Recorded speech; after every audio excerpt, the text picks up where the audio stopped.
Kenapa begitu? Faman ra'ana al-khutbata halun min ahwalil al-mukhtassa bihadhihi shalah. Jadi orang yang berpandangan bahwa khutbah itu adalah satu keadaan yang khusus bersama dengan sholat, maka khutbah itu dimasukkan menjadi rangkaian daripada sholat Jumat. Sehingga kalau seperti itu, maka orang ini akan berpendapat bahwa khutbah itu bagian dari sholat Jumat, sehingga khutbah tidak bisa ditinggalkan. Dan inilah ulama yang mengatakan bahwa khutbah itu termasuk rukunnya Jumat, sehingga kalau tanpa khutbah maka sholat Jumatnya tidak sah.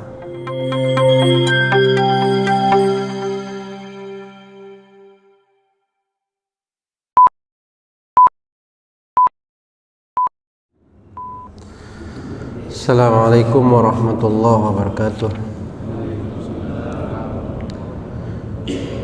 Innal hamdalillah nahmaduhu wa nasta'inuhu wa nastaghfiruh wa na'udzu billahi min shururi anfusina wa sayyiati a'malina. May yahdihillahu fala mudilla lahu wa may yudlil fala hadiya lahu. Asyhadu an la ilaha illallah wahdahu la syarika lahu wa asyhadu anna Muhammadan abduhu wa rasuluh. Allahumma salli ala nabiyyina Muhammadin wa ala alihi wa sahbihi ajma'in, amma ba'du. Jamaah rahimakumullah, kita lanjutkan sekarang membahas tentang rukun Jum'ah.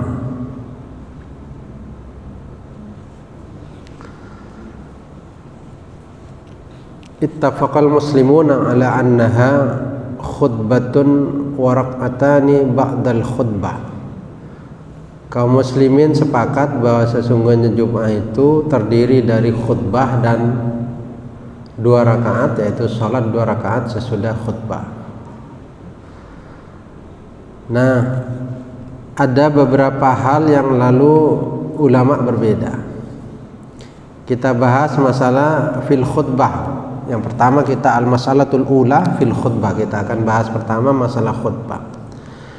Hal hiya syartun min sihhatis shalah aw ruknun min arkaniha amla. Apakah khutbah itu termasuk syarat sahnya salat atau rukun dari beberapa rukunnya salat Jumat? Fadhahabal jumhur ila annaha syartun wa ruknun. Jadi menurut jumhur ulama, artinya mayoritas ulama, khutbah itu termasuk syarat sekaligus rukun dalam Jumat. Dalam artian maka Jumat tidak sah tanpa ada khutbah. Jadi khutbah itu harus ada dan juga masuk dalam rukun Jumat. Jadi meskipun orang itu menganggap bahwa sholat Jumat itu misalnya boleh dilakukan oleh 3 orang, maka tetap khutbah itu menjadi keharusan menurut mayoritas ulama. Seumpama ngikuti At-Tabari yang beberapa waktu yang lalu disampaikan bahwa At-Tabari itu berpandangan bahwa sholat Jumat itu boleh hanya 2 orang. Ya harus ada yang khutbah meskipun hanya 2 orang. Jadi yang khutbah 1, yang dengarkan 1. Nah kalau yang harus misalnya 40 orang sholat Jumat itu, maka tetap harus ada khutbah 1 yang khutbah itu. Nah itu menurut mayoritas ulama. Tetapi waqala qaumun innaha laysat bifardin. Tetapi menurut pendapat ulama yang lain, bahwa sesungguhnya khutbah itu tidak termasuk fardu, artinya rukun tidak termasuk. Artinya boleh saja Jumat tanpa khutbah, jadi tidak ada khutbah. Wa bihi qala al-Hasanu wa Daud ad-Dhahiri. Ini pendapatnya Hasan al-Basri, yaitu kalangan tabi'in, dan juga Daud ad-Dhahiri yang menyampaikan seperti itu. Jadi Jumat tidak harus ada khutbah, sehingga kalau misalnya ada orang yang lalu Jumat itu hanya sholat saja tanpa khutbah, ya sudah sah itu, sudah sah. Karena tidak mensyaratkan dan tidak memasukkan bahwa khutbah itu bagian dari rukun Jumat. Dalam kitab Majmu' dikatakan haka Ibnul Mundhir anil Hasanil Basri annal jum'ata tasikhu bila khutbatin. Jadi dalam kitabnya Imam Nawawi, dalam kitab Majmu' dikatakan bahwa Hasan al-Basri itu mengatakan bahwa Jumat itu sah bila khutbatin, tanpa khutbah. Artinya tanpa khutbah pun Jumat itu sah. Dalam kitabnya Daud ad-Dhahiri Al-Muhalla dikatakan walaysatil khutbatu fardan falau shallaha imamun duna khutbatin shallaha raka'ataini jahran wala budda. Jadi khutbah itu tidak termasuk hal yang fardu. Maka jika ada seorang imam sholat Jumat tanpa khutbah, maka cukup sholat 2 rakaat saja secara jahar, dikeraskan, dan itu mesti. Artinya tidak butuh untuk ada khutbah, cukup orang itu ada imam, ada makmum berjamaah bersama-sama tanpa harus ada khutbah. Ini pendapatnya Daud ad-Dhahiri.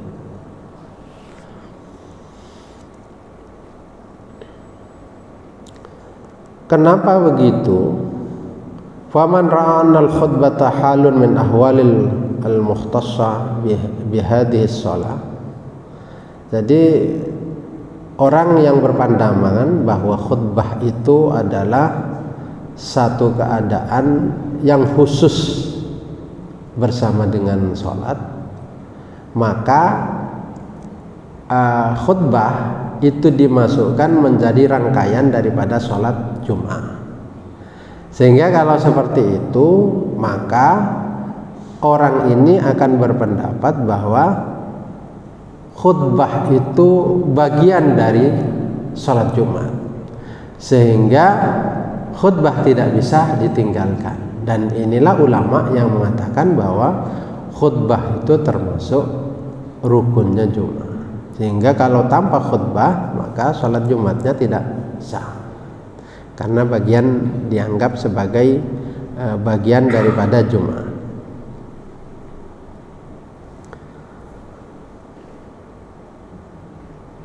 Wa man ra'a annal al-maqsuda minha huwa al-mau'idatul al-maqsudatu min sa'iril khutab ra'a annaha laysat syartan min syurutis shalah.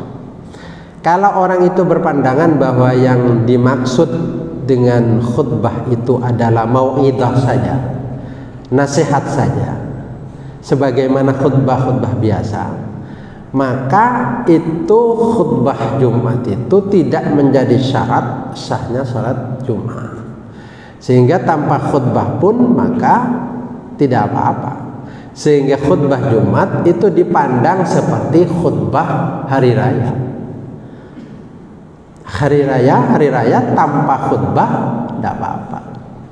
Misalnya salat hari raya, ya sudah sah. Setelah itu tidak ada khutbah, yang tidak apa-apa.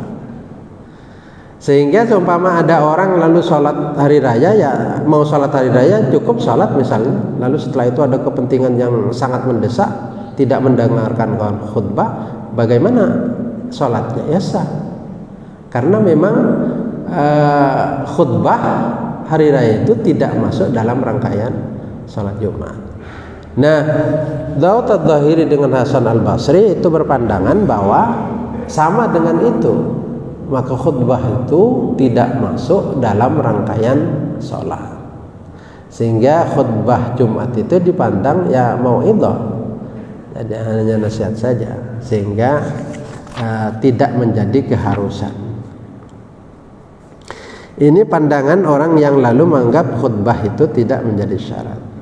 Tapi yang mayoritas ulama tetap berpandangan bahwa khutbah itu harus dilakukan, khutbah itu harus ada, sehingga sholat Jumat harus ada khutbah itu. Karena Bapak, kalau seumpama sholat Jumat itu tidak harus ada khutbah, maka orang-orang bisa mendirikan sholat Jumat tanpa harus mendatangkan khotib untuk berkhutbah. Nah, jadi yang di mayoritas ulama, jadi hampir dikatakan kesepakatan ulama bahwa sholat Jumat itu tetap menggunakan khutbah.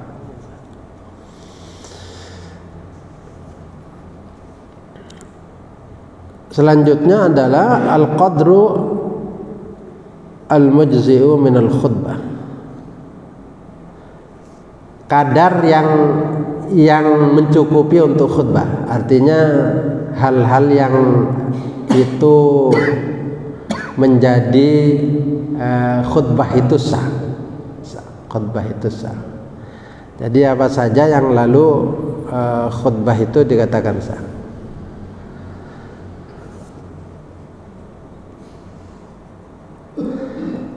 Nah, kita bicarakan sebelum itu tentang khutbah. Apakah khutbah itu harus 2 kali atau khutbah itu boleh 1 kali khutbah? Jadi khutbah 1 kali tanpa duduk. Khotib itu tidak perlu duduk lalu berdiri lagi. Apakah seperti itu? Maka pendapat ulama pertama, dhahabal jumhur wa minhum ashabul madzahib ats-tsalatsa khilafan lil Hanafiyah ila istiratil khutbatain. Jadi yang pertama menurut mayoritas ulama, yaitu pendapatnya mazhab Hanafi, mazhab Maliki dan mazhab Syafi'i, mengatakan bahwa khutbah itu harus 2 kali. 2 kali khutbah pertama, setelah itu duduk khatib, setelah itu berdiri lagi, berarti dilakukan 2 kali khutbah.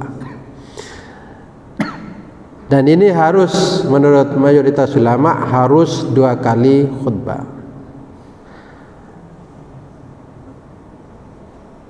Bahkan kalau kitab Al-Ifsah itu mengatakan wattafaqu ala anna al-khutbatain syartun fi inqidil jum'ah. Jadi 2 khutbah itu ulama sepakat bahwa 2 khutbah itu menjadi syarat sahnya Jumat. Jumat itu jadi kalau ada khutbah itu yang 2 kali. Tetapi menurut Abu Hanifah, wa dhahaba Abu Hanifah ila annaha tujzi'ul khutbatu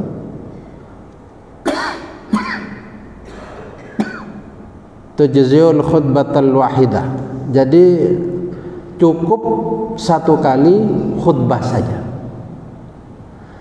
1 kali khutbah itu sudah cukup. Sehingga kalau menurut Abu Hanifah tidak perlu ada 2 kali khutbah. Jadi sekali berdiri langsung diselesaikan 1 kali itu. Jadi tidak perlu berkali-kali diulang sampai 2 kali. Jadi khutbah, setelah itu duduk, setelah itu berdiri lagi. Nah, kalau menurut Abu Hanifah itu cukup 1 kali saja. Jadi 1 kali khutbah berdiri dan sampai selesai. Tidak perlu duduk di antara 2 khutbah. Nah, ini pendapatnya lalu Abu Hanifah. Yang menjadi dalil bagi yang mengatakan 2 khutbah itu bahwa Rasulullah sallallahu alaihi wasallam itu melakukan 2 khutbah. Di hadis dari Ibnu Umar mengatakan, kana Nabi sallallahu alaihi wasallam yakhutubu qa'iman thumma yaqudu thumma yaqumu kama taf'aluna al-an. Muttafaqun alaih. Jadi Nabi itu berkhutbah berdiri, setelah itu duduk, kemudian berdiri lagi. Artinya 2 kali khutbah. Nah, itulah yang lalu dijadikan dengan dasar bahwa khutbah Jumat itu harus 2 kali dilakukan, tidak boleh 1 kali. Lalu apa yang menjadi dasar bahwa khutbah itu cukup 1 kali saja? Maka yang menjadi dasar bahwa khutbah itu 1 kali saja itu adalah hadis Jabir bin Samarah. Anna Rasulullah sallallahu alaihi wasallam kana yakhutubu qa'iman khutbatan wahidatan. Jadi Rasulullah itu melakukan khutbah berdiri 1 kali khutbah. Falamma asanna ja'alaha khutbataini yajlisu bainahuma jalsatan. Tetapi ketika Rasulullah bertambah sepuh, maka menjadikan khutbah itu 2 kali khutbah. Yang diantara 2 khutbah itu ada duduk. Di antara khutbah itu ada duduk. Maka mereka menjadikan, Abu Hanifah menjadikan fa fi hadzal dalil ala annahu yajuzu al-iktifa'u bil khutbatil wahidah.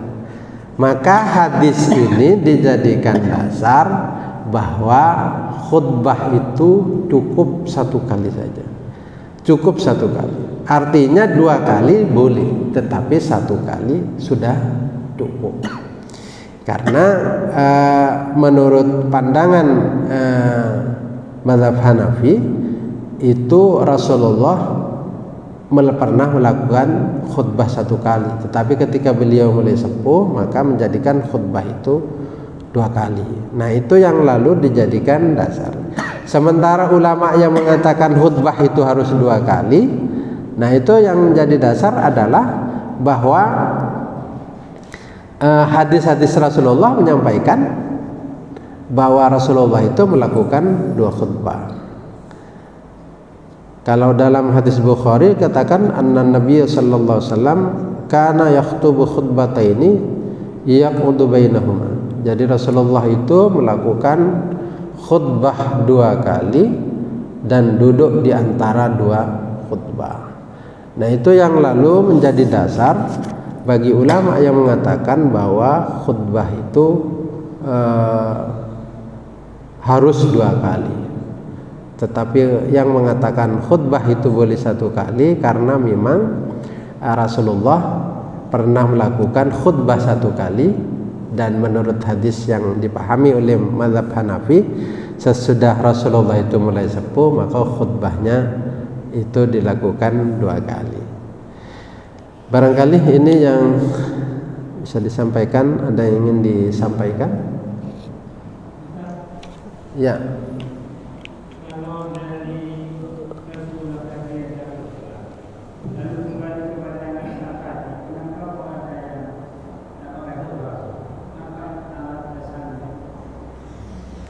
Ya, kok bicara mulai tadi ada khutbah kan, itu ada khutbah 1 kali, ada khutbah 2 kali. Ya.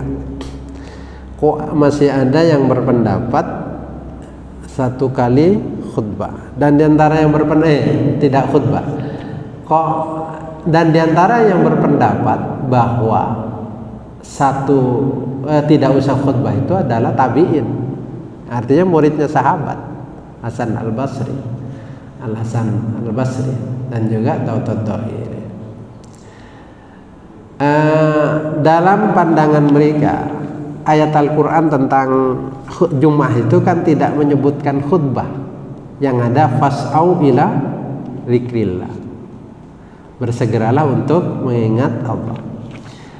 Nah, kalimat itu oleh yang mengatakan khutbah, harus khutbah, itu dipahami ila dzikrillah itu, yaitu kepada mengingat Allah itu khutbah. Tapi yang memahami bahwa tidak perlu khutbah karena memang tidak menyebut khutbah. Dan juga ila dzikrillah itu dianggap yaitu sholat untuk mengingat Allah, bukan untuk kalimat khutbah. Itu yang pertama. Yang kedua, pandangan bahwa khutbah itu menjadi terpisah dengan sholat. Apa yang menjadi dasar? Sholat id. Sholat id itu kan terpisah antara khutbah dengan sholat. Artinya bukan satu rangkaian. Karena yang diperintahkan dalam Jumat itu adalah mereka berpandangan sholat Jumat, bukan khutbah Jumat. Sehingga dia berpandangan seperti itu, maka yang wajib itu adalah sholat Jumat, bukan khutbah Jumat. Bukan khutbah Jumat yang wajib, sholat Jumatnya yang wajib.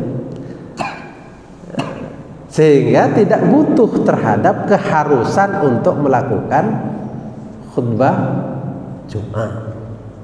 Meskipun kalau ada khutbah Jumat ya tetap lebih afdal menurut yang mengatakan Dawud Dhahiri yang mengatakan tidak perlu khutbah itu. Jadi kan tidak ada orang yang mengatakan bahwa kalau hari raya harus khutbah, kalau tidak ada khutbah tidak sah. Ya tidak. Ya tidak ada khutbah misalnya ada orang berjamaah sholat id, habis sholat id bubar. Apakah lalu batal sholat Jumatnya? Ya enggak. Tidak, karena ada ulama mengatakan batal. Jadi karena memang sholat id itu ya sudah cukup khutbah, cukup sholat saja. Tetapi tentu tidak afdal kalau tidak dilanjutkan ke khutbah id. Itu yang lalu mendasari ulama atau Dhahiri mengatakan khutbah Jumat itu ya sama dengan khutbah hari raya itu, yang tidak satu rangkaian. Ya. Kalau sholat itu kan hukumnya sunnah saja. Tapi kalau sholat Jumat itu kan wajib. Tapi kan Rasulullah itu kan setiap sholat Jumat itu diwajibkan untuk khutbah karena tidak bisa dipisahkan antara khutbah Jumat dengan sholat Jumat. Ya. Kalau sholat id itu sunnah, kalau sholat Jumat wajib, gitu kan. Nah, tetapi kan tidak ada yang mengatakan bahwa khutbah id itu menjadi rangkaian daripada sholat id. Sama-sama sunnahnya. Artinya batal kesunahannya sholat id kalau tidak dirangkai dengan khutbah. Itu maksudnya. Dikiaskannya ke sana. Jadi bukan ke sunnah dan wajibnya enggak. Artinya keberadaan khutbah id itu tidak menjadi keharusan dalam salat id. Kalau Jumat, keberadaan khutbah Jumat dianggap rangkaian daripada salat Jumat. Nah, oleh Ad-Dhahiri disamakan. Bahkan orang yang kalau hari Jumat itu bertemu dengan hari raya, maka ada ulama yang mengatakan dispensasi boleh tidak melakukan sholat Jumat, tetapi cukup sholat duhur, kan gitu kan. Nah itu sebagai ganti, artinya karena sudah melakukan sholat id, sehingga boleh lalu diberi dispen untuk sholat duhur saja. Artinya begini, bahwa itu rangkaiannya bukan sunnah, antara sunnah dibandingkan antara yang sholat sunnah dengan sholat wajib, enggak. Rangkaiannya, sehingga Jumat sholat id, khutbah id itu satu rangkaian dengan idnya. Apa sholat Jumat itu juga dianggap rangkaian. Nah, karena kiasnya tuh begini, sholat id itu Jumatnya itu tidak masuk rangkaian sholat id, maka Jumat dihukumi seperti juga. Khutbah Jumat tidak masuk dalam rangkaian sholat Jumat. Sementara yang diperintah adalah sholat Jumat, bukan khutbah Jumat.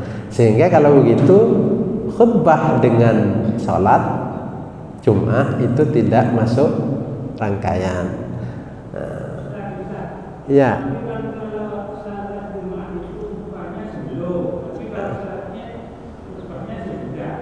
Ya. Kalau sholat Id khutbahnya sesudah. Kalau Jumat itu sebelum. Dulu pernah ada khalifah yang merubah, yaitu sholat Id itu dilakukan khutbah lebih dahulu daripada sholat. Pernah itu. Nah, kenapa kok begitu? Nah, pertanyaannya begitu. Itu gara-garanya orang kalau habis sholat Id pulang tidak mendengarkan khutbah Id, sehingga dirubah. Khutbah dulu, baru setelah itu sholat. Sejarah itu pernah mencatat ada, gitu. Tetapi tentu ulama lalu mayoritas mengatakan khutbah Id itu sesudah sholat Id. Sehingga kalau di kemudian hari kok ada orang sholat khutbahnya lebih dahulu daripada sholatnya, ya itu pernah ada. Jadi artinya begini, bahwa hazanah fikih itu ada ulama yang mengatakan sholat khutbah Jumat itu tidak termasuk sholat bagian dari sholat Jumat. Dan ada orang itu yang memahami begini, sehingga dia sholat Jumat itu kadang cuma berdua tanpa khutbah gitu. Ada ya, jadi ada, bukan tidak ada. Ternyata ada yang menggunakan ini, tapi kalau zaman Darussalam saya kira tidak perlu menggunakan ini. Jadi tetap harus berjamaah dan ada khutbah kayak ke masjid. Jangan lalu sholat Jumat saya karena sholat Jumat tidak perlu khutbah, ya sudahlah sholat di rumah. Jangan. Jadi ini hanya menjadi hazanah keilmuan, bahwa memang pernah ada ulama yang menyampaikan seperti itu. Ada yang lain? Ya, sebentar. Hari.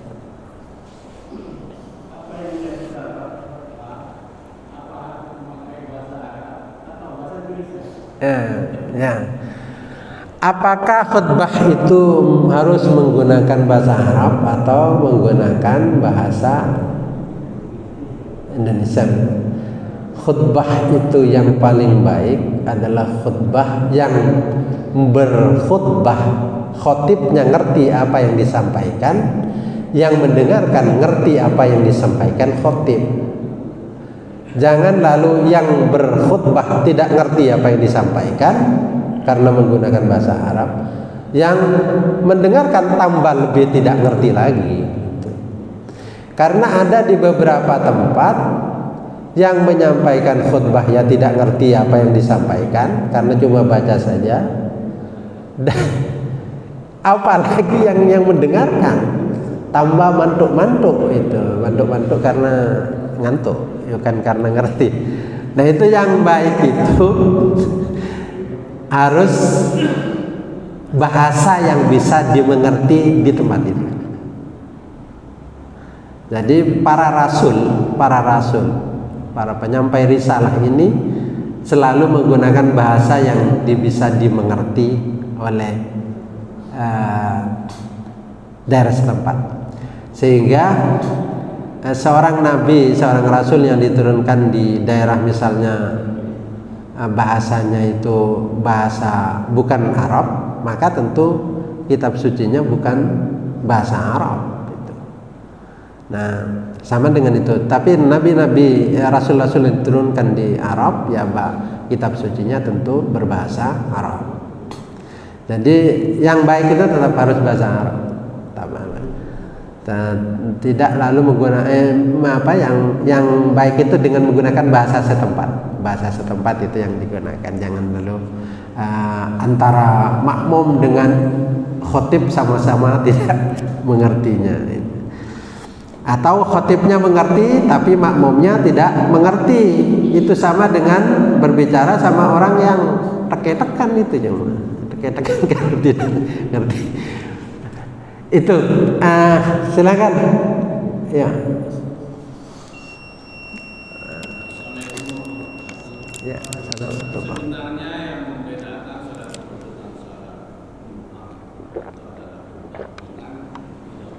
salat zuhur dengan salat zuhur dengan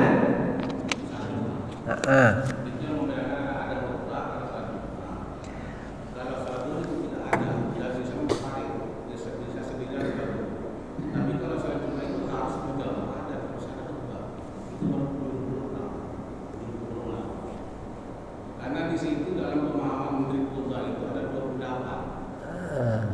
Ada yang dia khusus dari khutbah itu ada khutbah. Ada juga yang menjelaskan untuk salat. Nah, di sini yang membedakan. Bahkan dalam hadis itu kan ada kan. Apabila khutbah itu dibacakan oleh imam, sedangkan orang itu berbicara, itu tidak sah.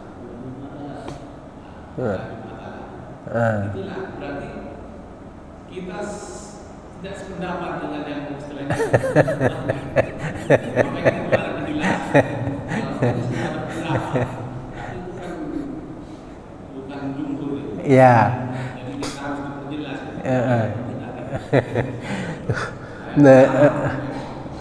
Yang kedua, mungkin menarik juga betul.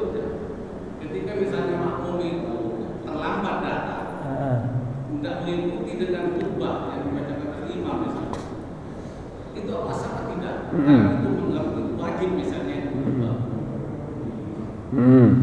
Datang makmum tidak mengikuti khutbah, seperti itu. Menurut yang mewajibkan.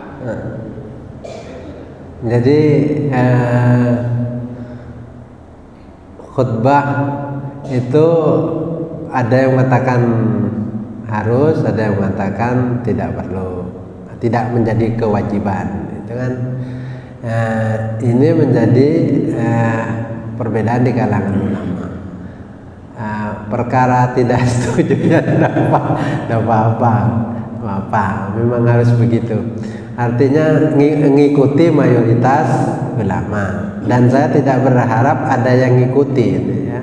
Saya tidak berharap ada yang ngikuti, tapi ilmu tentu harus saya sampaikan, daripada yang menyampaikan nanti orang tidak jelas, lebih baik saya sampaikan apa adanya. Artinya bahwa tetap yang mengatakan tidak harus khutbah itu tetap ada dasarnya, ada dasarnya yang menjadi dasar. Artinya sekelas tabi'in menyampaikan begitu, bahwa lalu memahami fas'au ila dzikrillah itu, dzikrillah itu dengan kalimat khutbah, ada yang memahami dengan kalimat sholat. Itu pemahaman. Jadi masing-masing memahami seperti itu. Tapi yang tentu yang mayoritas itu adalah pakai khutbah itu. Yang kedua tentang, lupa yang kedua. Oh ya, gimana kalau makmum itu tidak mendengarkan khutbah, ya tetap sah salat Jumatnya itu. Nah kalau lalu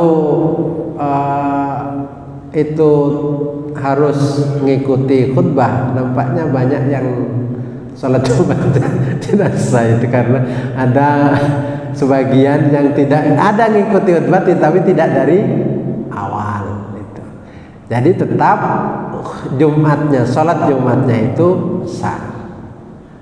Tapi kalau tidak ada khutbah, berarti rangkaian salat Jumat itu menjadi tidak sah, karena memang dari awal tidak sah salat Jumat karena tidak masuk khutbah. Tapi kalau ada orang yang terlambat tidak ikuti khutbah, kok dia ngikuti salat, ya tetap sah salat Jumat. Nah, bagi Jumat itu menjadi rukun sekaligus syarat. Jumat. Kalau syarat itu kan sebelum dilaksanakan. Bisa sama ya? Rukun dikatakan rukun karena termasuk bagian daripada berdirinya Jumat. Dikatakan syarat karena dia sebelum sholat sudah harus ada khutbah. Itu loh maksudnya. Ya enggak apa-apa, pinting-pinting sedikit ya. Ya, biar nanti bisa alim fikih. Ya, barangkali itu. Ya, ya boleh. Oh ya, kalau berbicara waktu khutbah itulah Jum'atan lah. La-nya itu apakah la yasihu atau la-nya itu hanya lil kamal. Karena la itu begini, la itu tidak sah. La itu bisa berarti tidak sah, la itu berarti tidak sempurna. Sehingga ulama mengatakan itu tidak sempurna Jumatnya, artinya pahalanya dikurangi kalau berbincang-bincang. Jumatnya tetap sah. Itu misalnya tulis mobil datang, itu kan buruan datang, nah itu itu salat Jumatnya sah, tetapi kurangi pahalanya, itu tidak maksimal. Sehingga la-nya di situ, la Jum'atalah itu bukan tidak sah Jumatnya, tetapi tidak sempurna Jumatnya, artinya pahalanya dikurangi karena mengko masih tetap salat itu. Barangkali itu mudah-mudahan berguna. Allahumma ja'alna sajana auladan minas sholihin wal qawamin alimin. Allahumma ja'alna sajana auladan minas sholihin wal qawamin alimin. Allahumma ja'alna sajana auladan minas sholihin wal qawamin